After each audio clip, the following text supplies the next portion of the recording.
Hi all, welcome back. Today we're going to be roasting green coffee beans into wonderful brown coffee beans that you would see at the store. We're doing this at home with our own little roaster, which is right here.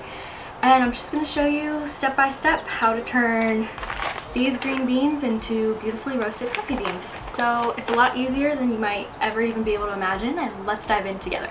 A few things to note before we get started is that you'll want to make sure you're doing this on a day where it's not super cold outside, because that will not allow you to get your beans to the right level of brown in the right amount of time, and they'll just dry out and they will not be a good final product. The other thing to note is that you'll definitely need to be doing this outside unless you want to set off your smoke alarms. I enjoy a good cup of coffee, but I'm not a professional roaster, so I'm sure there are better and more proper techniques out there. But this is just my easy formula on how to get a good roast almost every time. Let's talk about the beans. Green coffee beans are what you need. These beans are from Colombia, and unroasted beans can be sourced from specialty coffee shops or online retailers. I buy mine online from Berman Coffee Traders. Make sure you store your green beans in a cool, dry place. And if you store them properly, green beans can last you up to 12 months. So you can buy in bulk, which is a great way to save that moolah. To measure out the beans, you fill your cup until just barely above the silver line of the roasting cup. This allows the beans to have room to expand and room to move around still while roasting. Now let's talk about the essentials here. Obviously, you'll need some tools. On top of the beans, you'll need a roasting device. I'm using the Fresh Roast SR 540, but some people use a popcorn popper, stovetop roaster, or a baking sheet even. I think it's just easier and more simplified to use a dedicated home coffee roaster. And this one, it's not too expensive. Usually you can find it on sale for under $200. I'll link it below. So you'll just turn on your roaster, and you'll want to keep an eye and an ear on the process the whole time. The beans will go through several stages, and I don't leave my beans unattended until the cooling process at the very end. The settings on the machine will start with the fan on the left, the power or heat level in the middle, and the timer on the right. The settings I like to start on are 7 for the fan, 5 for the heat, and 20 minutes.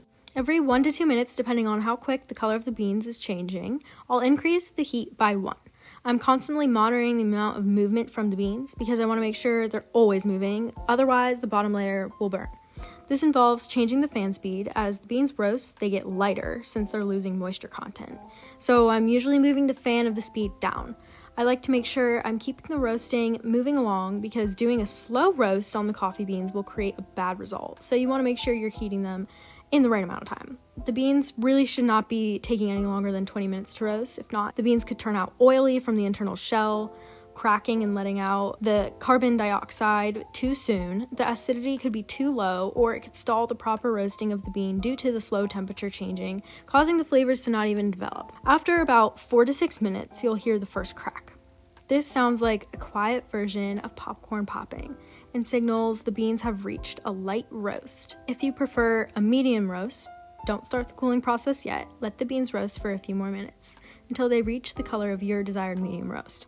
And this is typically before the second crack. Sometimes if you catch it early in the second crack, that can count as a medium roast too. But for a dark roast, you'll hear a second crack, which sounds more like rustling leaves over popping corn or popcorn.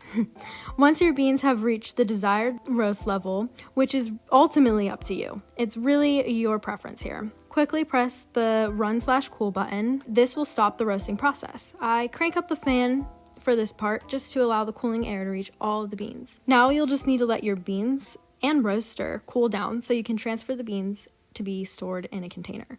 You'll want to let the beans degas, also known as resting, for 3 to 6 days before using them, which is when the beans release the carbon dioxide that was developed through the roasting process.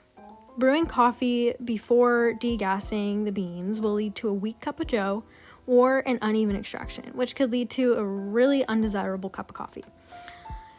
Resting the coffee allows for its better flavors to increase, like its nutty, smooth, dark flavors, and its negative flavors, like bitterness, to decrease. And there you have it.